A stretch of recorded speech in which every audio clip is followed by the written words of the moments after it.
Miért nem Magyarországon kezdtem el segíteni, és hogy most miért nem ott vagyok?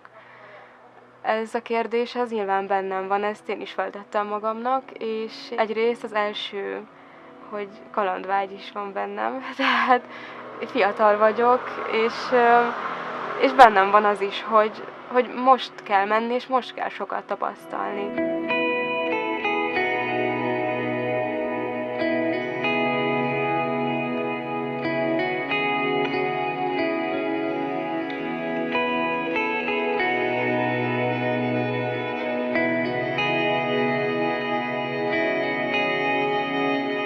Az eltén az olasz szakot kezdtem el, és én már úgy a fél év folyamán elkezdtem érezni, hogy ez nem biztos, hogy az az út, ami nekem megfelelne, hogy valami többet szerettem volna csinálni, emberekkel foglalkozni.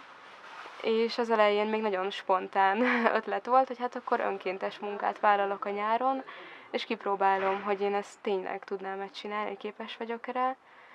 És jelentkeztem Törökországban egy projektre, ami gyerekekről szólt. Én árvaházban kezdtem el, tehát nem is konkrétan menekültekkel. Kimentem júniusban, június-július 2 hónapra, és az árvaházban találkoztam először menekült gyerekekkel, ahol rájöttünk arra, hogy nekik egy külön foglalkozást kell kitalálni, mert nekik olyan lelkisérüléseik vannak, ami miatt ők nem igazán tudtak a többi gyerekkel együtt játszani, mozogni. Annyira megszerettem ezt a munkát, hogy akkor már éreztem, hogy én nem tudnék visszamenni olasz szakra, hogy én ezután már nem tudok csak úgy leülni az íróasztal mellé és fordítani. Úgyhogy meghosszabbítottuk az önkéntes szerződésemet, és visszamentem novemberben, és kint leszek augusztus végéig. Most már csak menekült gyerekekkel foglalkozunk.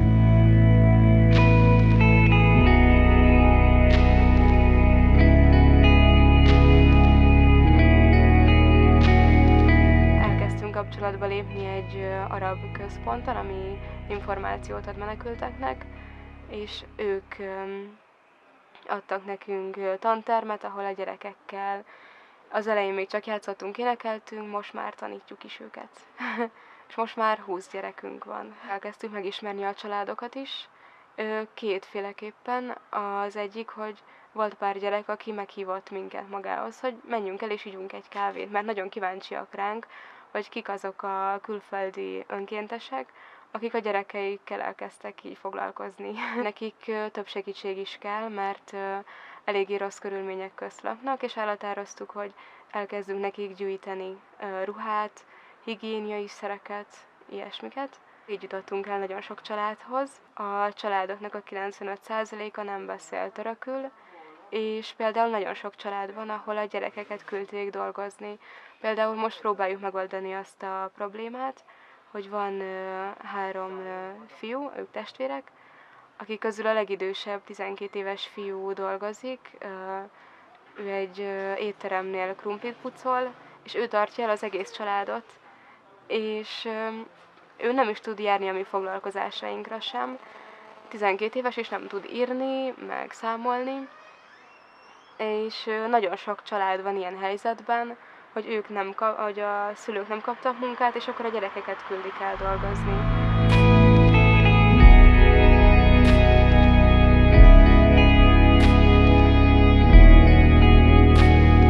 Hogyan lehet jól segíteni? Az egy nagyon nehéz kérdés, nyilván aki ilyenfajta dolgokat csinál, vagy segít, annak ez egy nagyon fontos kérdés, ami minden nap felmerül. Egyrészt vannak, ami nagyon triviális, a tárgyi segítés, hogy az ember visz nekik ruhát, élelmet, ilyesmi, de szerintem az is nagyon fontos, hogy ezt nem csak úgy a kezükbe nyomjuk, hanem legalább egy mosoly. Tehát, hogy azt kimutatni, hogy én ezt szívesen csinálom. Hogy én ezt örömmel adom.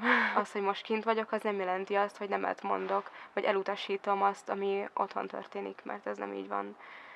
Sokat gondolok arra is, hogy otthon hogyan lehetne segíteni. Én elkezdtem érezni az utóbbi 1-2 hónapban, hogy nagyon szeretnék már otthon is lenni. Budapestre szeretnék visszamenni, és Budapesten szeretnék segíteni. Szeretnék pszichológiát tanulni, hogy még mélyebbre mehessek. Hogy van egy pont, aminél érzem azt, hogy megakadok, és kevés vagyok. Hogy hiába ülök le valaki mellé, hiába mondom azt, hogy átérzem, és azt a fájdalmat, ami vele történt, és hogy én próbálom őt megérteni. Van egy pont, ami után nem tudok menni, és ez engem nagyon bánt. Én azt akarom, hogy minél jobban mélyre menni, és minél jobban megérteni őket. Szerintem ez egy életre fog szólni.